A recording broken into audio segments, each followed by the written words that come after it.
So this takes you to the your account information, where you'll be able to edit the profile that you set up in the registration. This has all the information that you entered before. So let's say that you wanted to change your profile.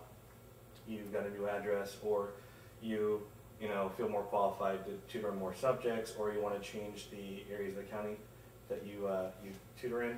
Actually, yeah, it's on the top right there. Right here, you can change that at any time. I have a question. Sure. With your profile, are the parents or students, are they seeing your address and everything No. too? Okay. They're not going to see your address, and I'll show you that from a parent perspective.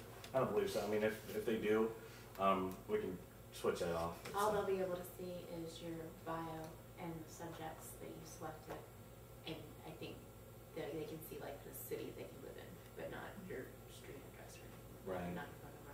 Well, or your email. I'll log in as a parent just to show you what they see on their end.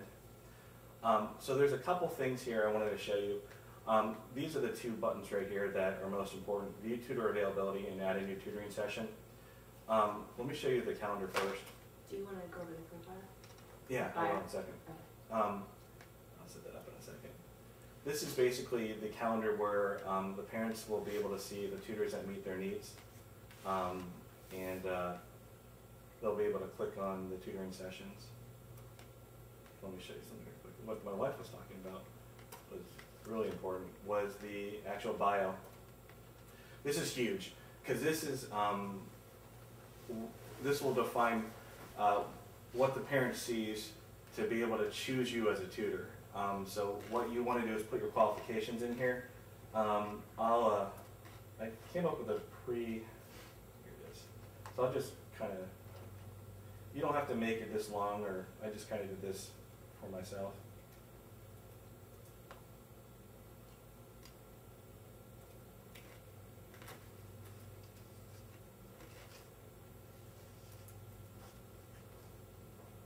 I should have done the first here.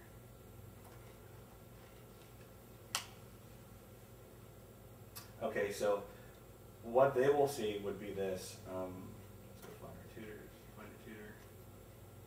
And you can actually see some people in this room, so they're going to see a list of tutors that, well, this is just all the tutors we have, but there's Ellen right there. You can also upload a picture if you like. I know some people are kind of, would rather not do that, but I think for some parents it'd be nice to see a photo of what you look like, to show that you're a real person. And there's my bio right there. It's cut off, but if you click on my name,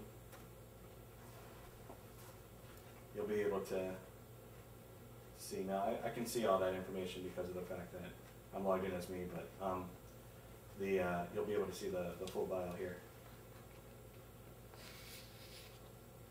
And I'll keep that bio up there if you want an example of what you can use. Think about what the parent will be looking for: experience, qualifications, personal achievements, tutoring philosophies, things that just be personal out there so that they know that you can connect with their child. Okay. So the next part I wanted to show you was to add a new tutoring session. This is probably the most important thing other than the bio. So you're going to have the ability to choose the days and times that you're available to tutor. So most likely you're going to choose blocks of time that you want to be available. So let's say that for right now, I wanted to create one session. I know that I'm going to be available for, let's say, Monday. And I'll be available from 2 p.m. till, doesn't mean that this will be a session from 2 p.m. to like 6 p.m. But that's just your entire block of availability. And then you're going to hit send. That means I just created a session for Monday from 2 to 6. So parents can book me anytime in that time frame.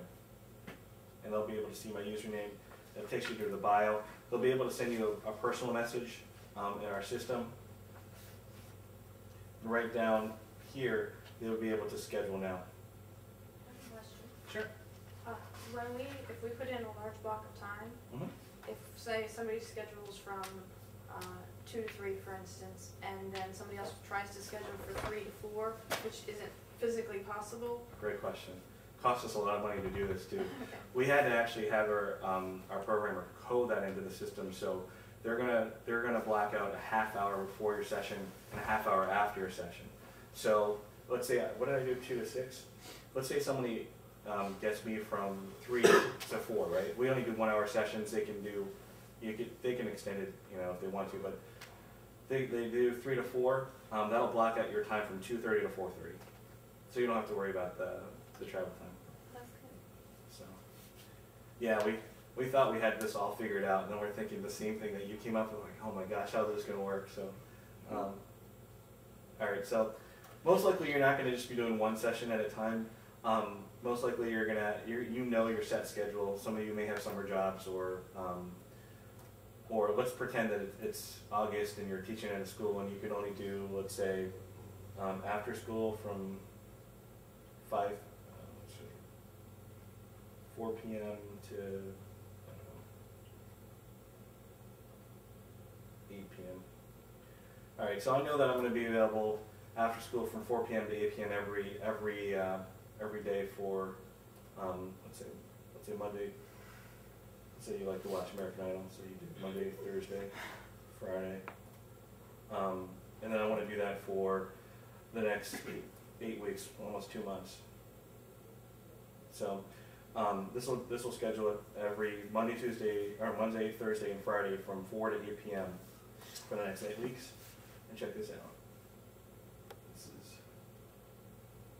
all right, so if you look at the calendar, you are now scheduled for Monday, Wednesday, Thursday, or Thursday, Friday, at the same times. Yep. What if that's something like that is generally good, except for 1 weekend or something like that? Mhm. How is one? Okay, so let's say that the 23rd I can't do. Yeah. Just go in there. Where's it? Here it is. Just hit the trash can, I see. and then it is. That's easy. Glad you mentioned that, because that probably might not be something that would be obvious. So, and now it's gone.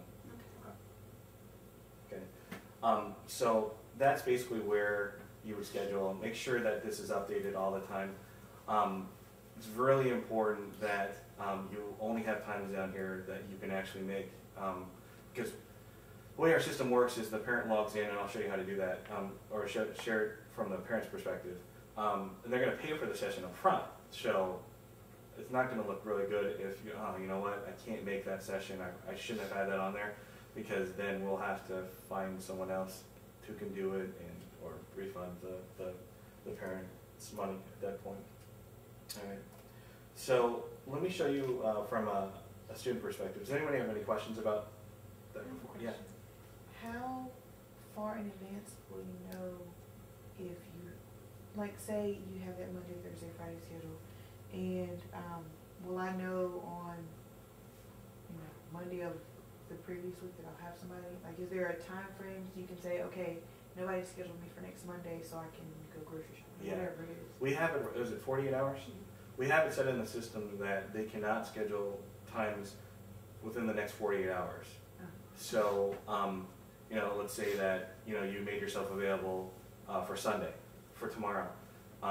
Parents are not going to be able to schedule that time because it's within the 48-hour time frame, because we want to make sure that, that you have at least 2 days to do whatever you want to. It's not like, hey, you have a tutoring session scheduled in 2 hours. Yeah. Yeah. It's not gonna. We wouldn't do that to you.